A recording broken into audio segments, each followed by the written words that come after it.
Welcome to the Stanford Lee Show. This episode, why you need percussion.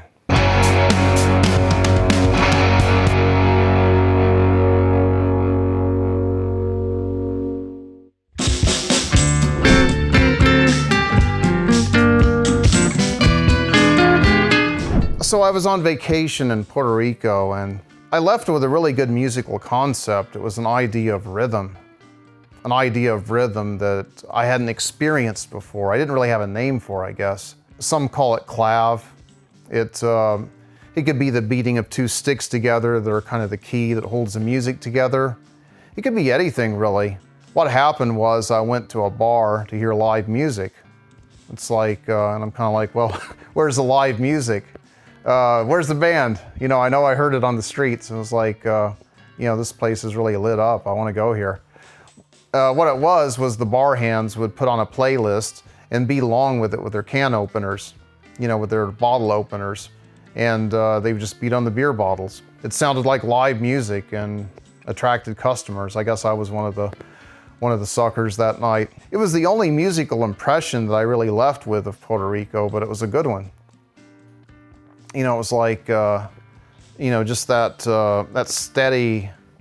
steady cadence on the beer bottles kind of impressed me. And, after I heard that, I kind of heard all Latin music that way, I guess. That constant rhythm underneath, that kind of, thing that just holds it all together. It's really amazing. Latin rhythms have really had just an incredible impact on music. In the United States particularly, but it's been undeniable and at times perplexing. It's throughout history, it's like American music has been tantalized by the infectious beats and melodies and passionate lyrics of Latin music. Yet it's like there's often been this sense that the USA doesn't quite know what to do with Latin culture and music. It kind of results in this what do you call it? It's like a fascinating mix of appreciation, appropriation, and occasional confusion. So the Latin craze of the 1950s and 60s, just think about that. America wasn't ready for it. Latin music exploding onto the scene and captivating audiences with its sizzling rhythms and intoxicating dances and moves. It was like an era witnessed the rise of artists like Tito Puente and Perez Prado, whose energetic mambos and cha-cha-cha tunes infiltrated the airwaves, literally. I mean, think about it. It's like, the Truman years with all this, exciting, exotic music in America. It's like every cocktail party had a good mambo record playing. It must have been incredible, or kind of like what you would imagine, Mad Men or something. I like take a step back and think about, there was other crazes, like those of you that lived through the Gypsy King craze.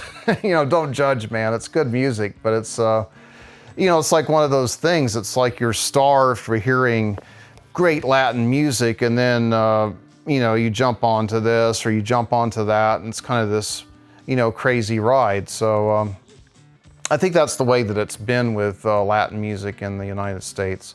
It just kind of, comes in, and we don't know what to do with it. But I'll tell you a secret. I actually got tired, I come back from vacations and I have all this inspiration. So when I came back from Puerto Rico, or maybe it was another vacation I came back from, but I started wanting to expand. So I got into drums for a while, but I'm like, I really need to take this on. So you'll understand. I really got into percussion and trying to understand, music and different cultures and playing a lot of Latin music. But what is it? What is so special about it? So think of a perspective of a rock player. Like, I'm just kind of inundated with rock, especially since I kind of grew up with it vicariously and then started playing in bands. It's like we all just kind of listen to this. It's kind of like what permeates our culture. I guess it's what's familiar. But hearing the examples in rock music, it's so weird. So like the Beatles, for instance, Besame Mucho. I mean, who would have thought that they would ever cover that Latin classic? You hear songs and you just think it's like really great production that takes it up a step. Like I was listening to Fastball and didn't realize that that song, The Way, was essentially the song Besame Mucho.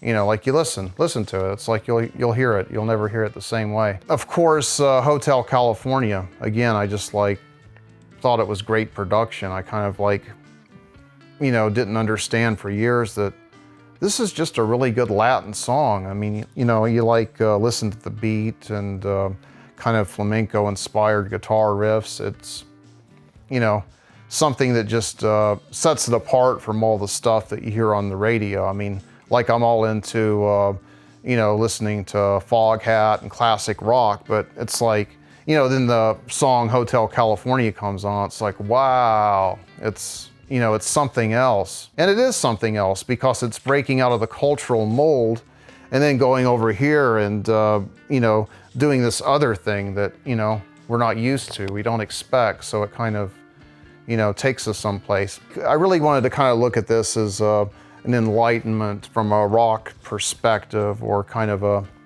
pedestrian, everyday American perspective. And musicians, we really need a lot of inspiration and we get stuck.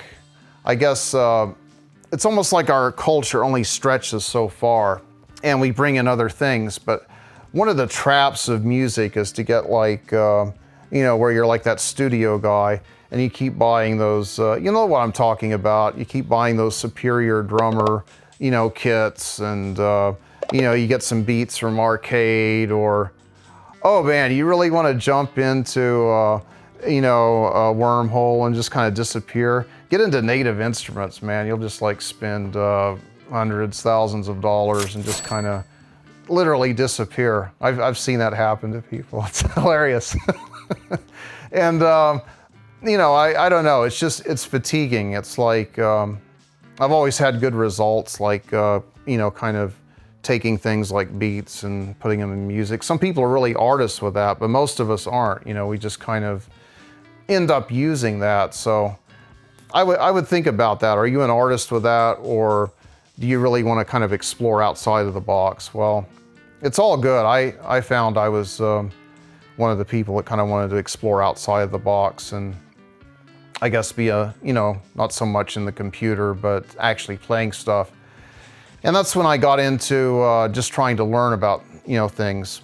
Learn the trap kit, learn to play some rock beats and then, go off into percussion. I found that after not even getting good at percussion, but just playing it a while, it's like I went back, did the same thing I was kind of doing, did a little less of that, started incorporating more drums.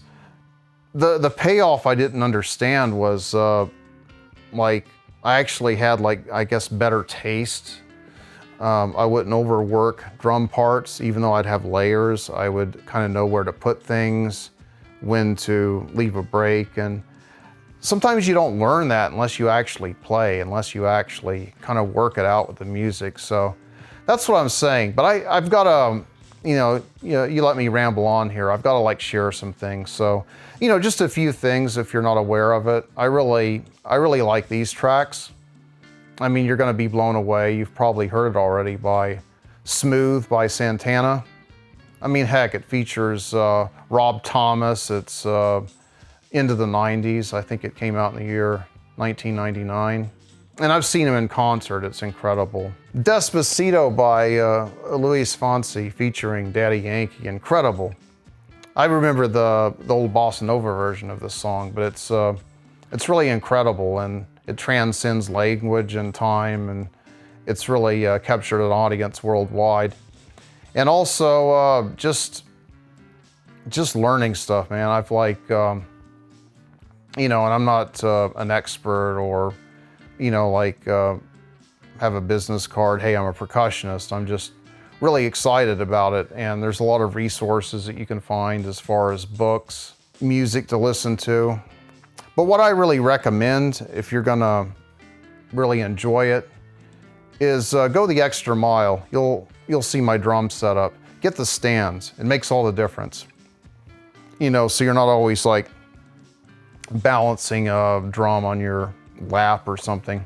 I mean, drum circles are cool, but if you're recording, it's just not going to sound the same. It's going to sound so much bigger, so much better if it's on a stand. So what I want to do with you is share one of my arrangements that I played percussion over. I put this thing together. I'm just kind of excited about it. It's called Guitar Merigue, and I hope you enjoy it. Hey, you know what to do. Hit all that stuff down there, like, subscribe, check out the social media, give us a thumbs up, subscribe. It really helps the channel. I appreciate it.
Well, it's like you're all a part of my drum circle now. I had a great time, and I look forward to seeing you next time on the Stanford Lee Show.